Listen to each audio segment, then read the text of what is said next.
Alors je vous rappelle que les cofacteurs sont des molécules indispensables à l'activité et à la structuration des enzymes.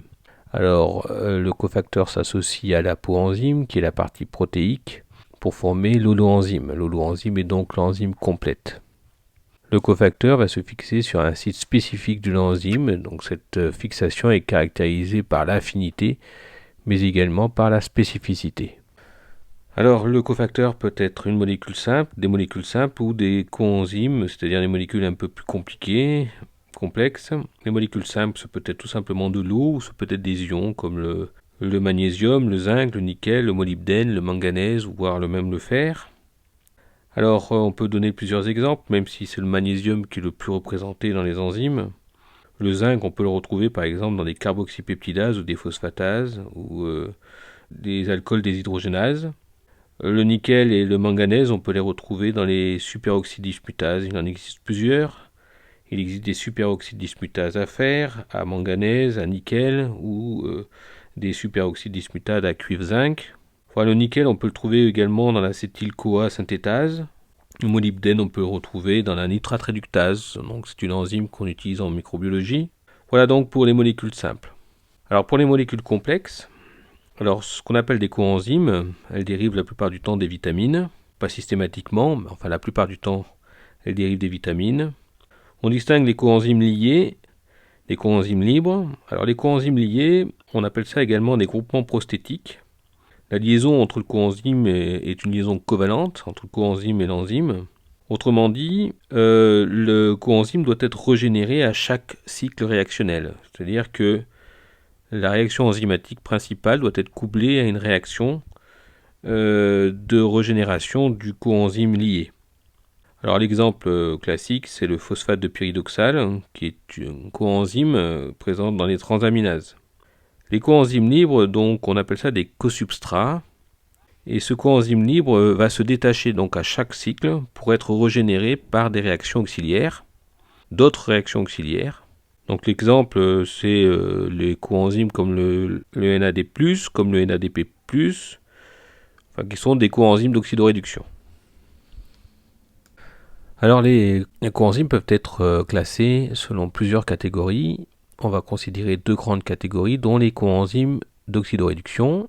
Et on va commencer par les dérivés flaviniques. Alors les dérivés flaviniques sont des dérivés de la vitamine B2. Donc on parlera de la FAD et de la FMN. Donc la FAD c'est la flavine adénine dinucléotide et la FMN c'est la flavine mononucléotide. Alors ce coenzyme est formé de deux parties principales.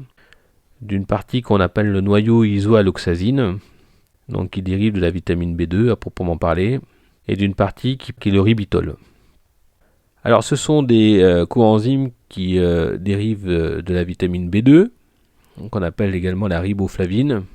Alors il n'existe pas de carence à proprement parler de cette vitamine. Elle est synthétisée par les plantes et par les bactéries et elle est présente dans la plupart des aliments.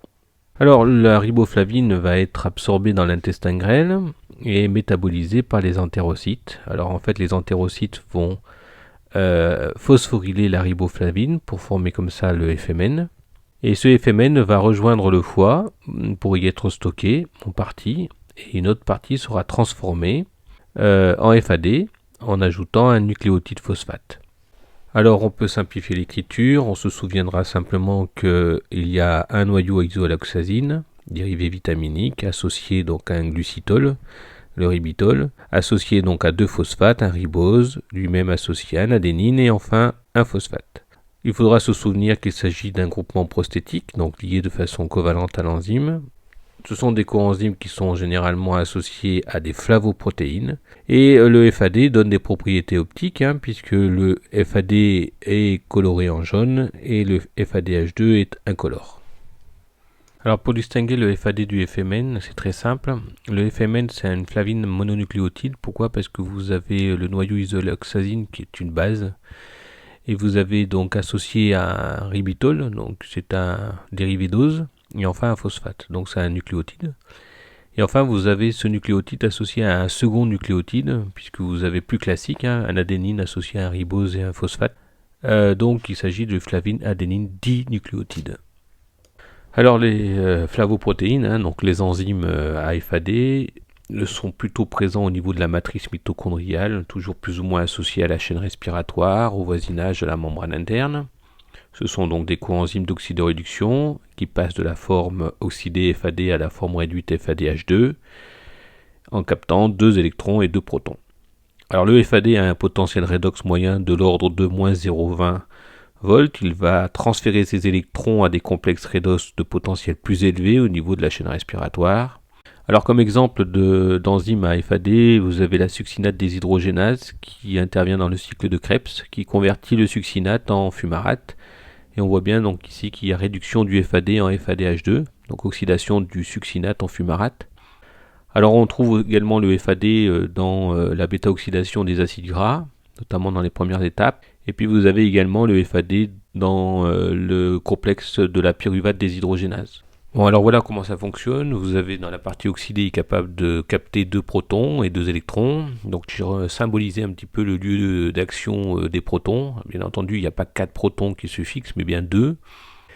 Et vous allez donc obtenir à partir de FAD bien du FADH2, donc fixation de 2 protons et de 2 électrons. Alors l'autre classe des coenzymes d'oxydoréduction, ce sont les dérivés pyrimidiques. Donc en fait ce sont le NAD et le NADP qui sont des dérivés de la vitamine B3. Alors on parle de nicotinamide adénine dinucléotide et on peut éventuellement rajouter le phosphate pour le NADP. Alors il est formé d'un nicotinamide qui est associé à un ribose de phosphate, un ribose de nouveau qui peut être éventuellement phosphorylé en position 2 pour le NADP et associé à une adénine. Alors je vous ai dit que le NAD et le NADP dérivent d'une vitamine qu'on appelle la vitamine B3, donc on l'appelle également la niacine ou vitamine PP. Une carence en vitamine B3 entraîne une maladie qu'on appelle le peulagre. Alors c'est une vitamine pour l'homme, même si en réalité l'homme est capable de la synthétiser à partir d'un acide aminé, le tryptophane, mais l'acide aminé est essentiel, ce qui donne le caractère vitaminique de la niacine. La vitamine est transformée par des cellules sanguines qui peuvent donner 2 dérivés, le NAD et le NADP, et il n'y a pas de stockage de cette vitamine dans l'organisme. Le coenzyme, la partie active, c'est le noyau nicotinamide, qui, vous le voyez, présente des électrons délocalisés, ce qui peut éventuellement permettre d'accepter des électrons ou d'en céder, et des protons. Alors il existe 2 formes, une forme oxydée et une forme réduite, et les 2 formes absorbent à 260 nanomètres, alors que seule la forme réduite absorbe à 340 nanomètres. Alors ça a un intérêt non négligeable pour les études enzymatiques. Alors le NAD et le NADP sont des cosubstrats, même s'il existe une exception, le NAD pour la glycéraldéhyde 3-phosphate déshydrogénase est fortement lié à l'enzyme. Mais enfin, retenez que le NAD et le NADP sont des cosubstrats. Ils sont capables de fixer des électrons et des protons. Ce sont des coenzymes d'oxydoréduction. Ils possèdent un potentiel redox de l'ordre de moins 0,32 volts, à peu près équivalent pour le NAD et le NADP. Alors le NAD, c'est le cosubstrat de la majorité des réactions d'oxydoréduction dans le métabolisme. C'est le coenzyme généralement des déshydrogénases. Alors le NAD est généralement réoxydé bien plus loin au niveau de la chaîne respiratoire mitochondriale lorsqu'il s'agit d'aérobiose. En anaérobiose, le NAD peut être régénéré, réoxydé donc au niveau du substrat par fermentation anaérobie. Alors on peut également régénérer le NAD, donc réoxyder le NAD au niveau de la néoglucogénèse, même si ce n'est pas la vocation première de la néoglucogénèse. Alors l'exemple d'une enzyme à NAD, c'est la malate déshydrogénase, qui va donc convertir le malate en oxaloacétate. Donc il va y avoir une oxydation du malate en oxaloacétate et une réduction du NAD+ en NADH plus H+. Alors le NADP, ce n'est pas un coenzyme qui est utilisé dans les réactions d'oxydation au niveau du métabolisme. Il est majoritairement présent dans la cellule sous la forme donc réduite et il est généré par la voie des pentoses phosphates chez les animaux, la photosynthèse chez les plantes.